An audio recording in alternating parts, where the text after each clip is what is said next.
वळूया पुढच्या बातमीकडे। पावसाळी अधिवेशनाच्या दरम्यान आमदार निवास कॅन्टीनमध्ये संजय गायकवाडांनी राडा केला, पण तो वाद अजूनही क्षमत नाही। तोच संजय गायकवाडांचा अजून एक प्रताप समोर आला।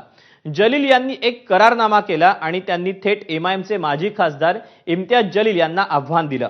हा करारनामा त्यांनी जलील यांच्या सहीसाठी त्यांच्याकडे पाठवला आणि महत्त्वाचं म्हणजे राज्याच्या पोलीस महासंचालकांना उद्देशून त्यांनी हा करारनामा तयार केला। पाहूया गायकवाडांचा हा नवा कारनामा।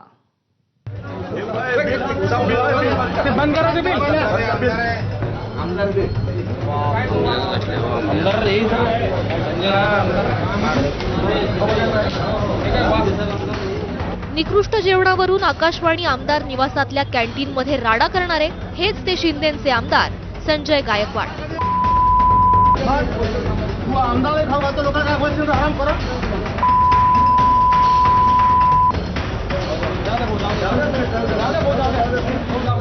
या मारहाणीनंतर एमआयएमचे माजी खासदार इम्तियाज जलील यांनी गायकवाडांना डिवचलं आणि त्यानंतर सुरू झाला गायकवाड आणि जलील यांच्यातला सामना।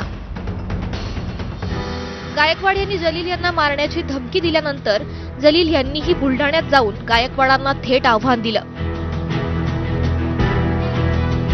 हा वारंवार जर मला चॅलेंज करत असेल तर माझं याला आव्हान आहे की तू तुझ्या धर्माच्या लोकांना पण आणायचं नाही, मी माझ्या धर्माच्या लोकांना आणणार नाही आणि तुला एवढी खादच आहे तर तू एक मला अपॉइंट करून दे पोलीस महासंचालकाच्या नावाने की आमच्या दोघांच्या वादामध्ये आमचं दोघांचं काही बरोबर झालं तर आम्ही याला दोघे स्वतः जबाबदार राहू आणि ना तुझं संभाजीनगर ना माझं बुलढाणा।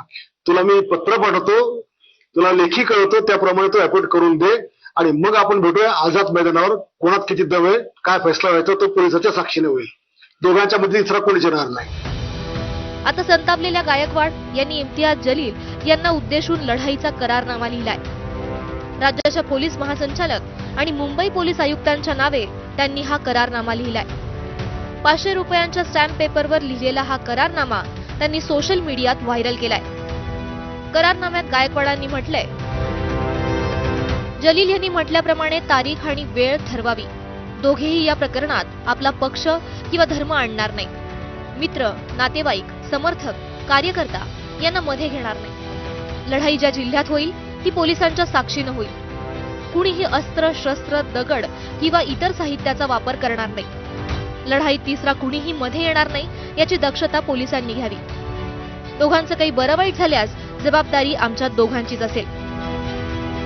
आता इम्तियाज जलील गायकवाडांचं हे चॅलेंज स्वीकारत करारनाम्यावर सही करणार का हे पाहायचंय। पण मुळात असा चिथावणीखोर आणि लढाईचा करारनामा कायद्याच्या कक्षेत बसतो का?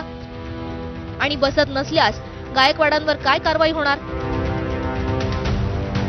आमदार निवासातल्या गुंडगिरीनंतर कोणतीही कारवाई न झाल्यानं गायकवाड सुसाट सुटलेत का, असे प्रश्न या निमित्तानं उपस्थित होत आहेत। ब्युरो रिपोर्ट, एबीपी माझा।